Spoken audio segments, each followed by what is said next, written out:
So, Grindall, I don't know if you know about his channel. I'll leave one of his videos in the links below. Came out pro-Trump. Well, maybe he's always been pro-Trump. I don't know. I only watch like his city council meetings in California where he goes off on people. I like the guy, but you know what? Just like everybody else in the world, we all have our own opinions, and it doesn't mean because I disagree with him about Trump that means I hate him. Or it's just I don't agree with him. Trump's controlled opposition. I'm sorry. He says it is. He is. Well, he is. But still, even a vote for Trump is a vote against Hillary. So, yeah, I mean, I personally advocate the Green Party, uh, though I don't believe in politics and I don't believe in giving people sovereignty over me or any of that nonsense. The government's stupid, okay? But I mean, what Grindall tries to present is that, well, no, Jeb Bush was the controlled opposition. No, the Clintons and the Bushes, yeah, they're friends, but when it comes to election time, it's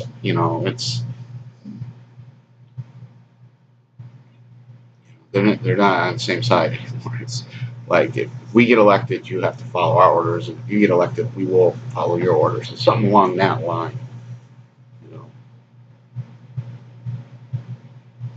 I mean, I'll give you an example. After Bush too, after W was elected, Hillary was in the Senate. She voted for the war in Iraq. Yeah. hmm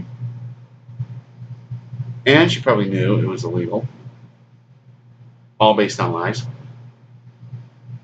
So that's how they follow each other's lead.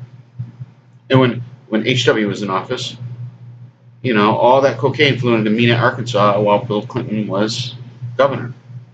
And I'm not really worried about Hillary. You know, I'm worried about Citizen Kane. Okay, this Kane guy, because no one knows about him.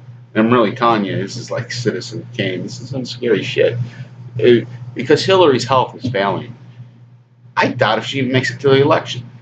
But who knows? You know, I only see what I want to see. You know, but she doesn't look very healthy. And what is with those outfits? I swear to God, someone put up a meme, and I just laughed my ass off. But they compared her dress to a Kirby vacuum bag, and I swear to God, they look exactly the same. I can't believe what the designer was thinking. Just make her wear a vacuum bag. They must not really like her either. But as you know, I think Grindall's way off base. Trump's control opposition. There's plenty of pictures. Google them.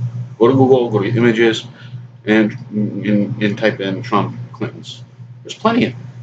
There's all kinds. And as for demoralizing Trump supporters, you know what, guys? You're in for the same thing the Bernie guys went into. Because this woman's going to be president. And yeah, you know, I say go out and vote and don't vote for her, but make it very difficult for them to rig this shit. Because that's what they're going to do. Make it almost impossible for them to rig this. Because they're going to rig it. They've already rigged the DNC convention. They're going to rig it all the way to the end.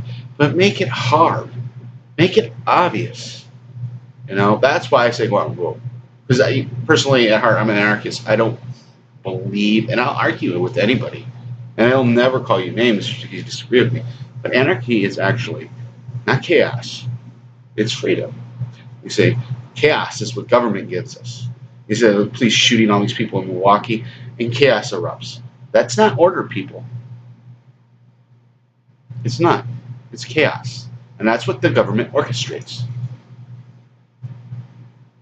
And then the idea of freedom, a personal sovereign government says, through its institutions like the education system, that's anarchy.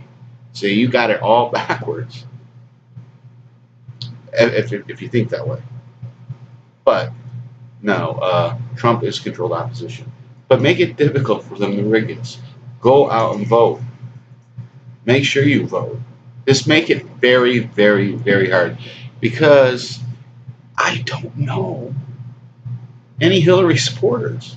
I mean, no one supports her. Nobody. They're trying to drag this old hag like she's popular, and she's not. So let's just make it, like I said, if you want to vote for the opposition, vote for Trump. Go ahead. But make it hard for them to rig. Make it so glaringly obvious. Because if people do turn out, it's going to be very hard for them to do that. And you know what? We might end up with a third party candidate. When you start looking into the demographics of this, at one point in time, only just under 25% of the people supported Trump, and just over 20% of the people supported Clinton. That's not even 50% of the people if you add the two percentages up. You're about 45%. It means 55% of the country don't like either. There's the majority. So if you're sick of this shit, go out and vote for the Green Party. Don't vote for Gary Johnson. He's not. Excuse me. He's not an independent. Vote for the Green Party. Vote for Ralph Nader's party. Or even write in Ron Paul. I don't care. Don't vote for Hillary and don't stay home. If you're Bernie Sanders, you need to stab that fucking bitch in the back for doing that to you by going out and voting for anybody else but her and making it difficult for them to rig these elections, because that's exactly what they're going to do. Make it glaringly obvious. Make it so other countries around the world start pointing the finger at us when we go around saying Assad's elections are false and fake. Who are we to call anybody's elections false and fake after what happened at the debacle at the DNC convention? Who are we to say anything about Assad? Seriously. This is absolute asinine, but this make it clearly, glaringly, absolutely obvious to the rest of the world that the people in positions of power in this country have no right to criticize anybody, anywhere, in any part of the world, because we haven't had, in my opinion, true elections in 20, 30, 40 years. You know, and why do I think Trump? And I can prove this right now. This is all I have to say. I've seen Ralph Nader. I voted for Ralph Nader. I've seen they learned their lesson from Ross Perot, but I've seen Ron Paul. And you guess how much television coverage these two guys got? Guess how many debates they were in? None.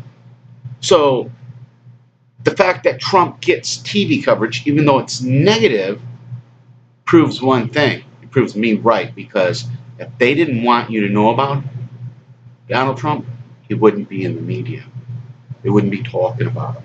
Just like they didn't talk about Paul in 12, or they never talked about Nader, except for he stole votes. Imagine that. Yeah, that's the Democrat. Ralph Nader stole votes. You know what? None of my votes have ever been stolen in my entire life.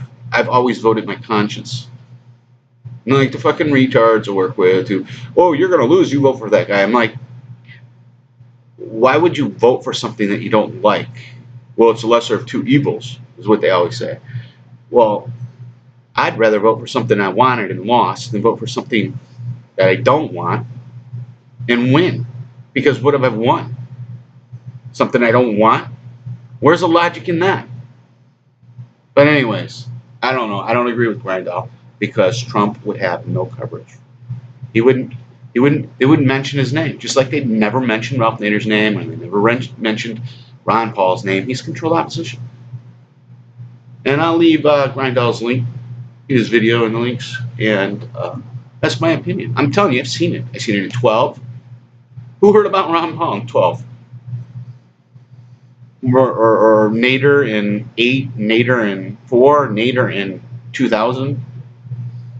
None of these guys who would really change things, we'd be living in a different world today. We'd be on the brink of World War III with Russia and what they're trying to do in Ukraine along the Crimean border. And if any of you people think that Russia invaded Crimea, you're just nuts. You don't know history, and in your ignorance will kill a lot of people. You need to educate yourself. Anyways, have a good one.